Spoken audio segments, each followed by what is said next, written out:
মিজান ভাইয়ের ভাতের হোটেলের খাবার আজকে খেতে চলে এসেছি। দেখেন এখানে কিন্তু এক পিস গরুর মাংস, ভাত আনলিমিটেড, আর এই যে কোক কিন্তু ফ্রি না ভাই, কোক কিনে খাবেন, কোক এক ভক্ত আমাকে দিয়েছে। তো গরুর মাংস খেয়ে এখন টেস্ট করব। ভাই তো খাওয়ান লিয়ে যাবে, আরে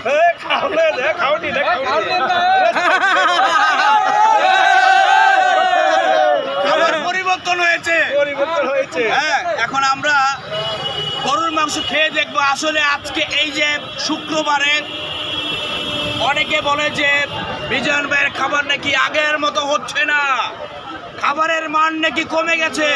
আমরা খেয়ে এখন দেখবো যে আসলে খাবারের গুণগত মান কি ঠিক আগের মতোই রয়েছে নাকি শুধু মিজান ভাই ভাইরাল হয়েছে।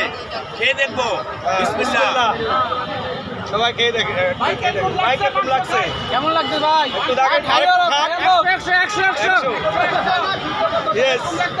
ভাই আমার বউয়ের চেয়ে ভালো লেগেছে। মানে বিষয় হচ্ছে যে বাসায় যে খাবার খাই মনে হয় যে বাসার চেয়ে ভালো ভাই। দোকানে 100 টাকায় আর কি দিবে এই গরুর মাংস। আপনি যে কোনো ফেরিঘাট বা যে কোনো লঞ্চ ঘাটে গেলে কিন্তু এগুলো 100 টাকা শুধু গরুর মাংসই নেয়। জি, সেখানে ভাত দিচ্ছে আনলিমিটেড। এবং শুধু তাই না, যারা খেতে পারেন, যতটুকু খেতে পারেন ততটুকুই নেবেন। খাবার অপচয় করা ভালো না, কারণ অনেকে আছে যেখানে খাবার খেতে আসে শখে, কিন্তু প্লেট ভর্তি খাবার নেয়, যে খাবারগুলো পরে নষ্ট করে ফেলে। তো আমরা খাবার নষ্ট করা থেকে বিরতি থাকবো।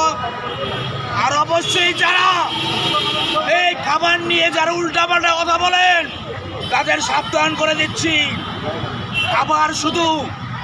খাবার মানুষের পেটের ক্ষুধার জন্য খায়, আর এখানে যারা আসে অনেকে কিছু লোক রয়েছে আসলে ক্ষুধার জন্য আসে।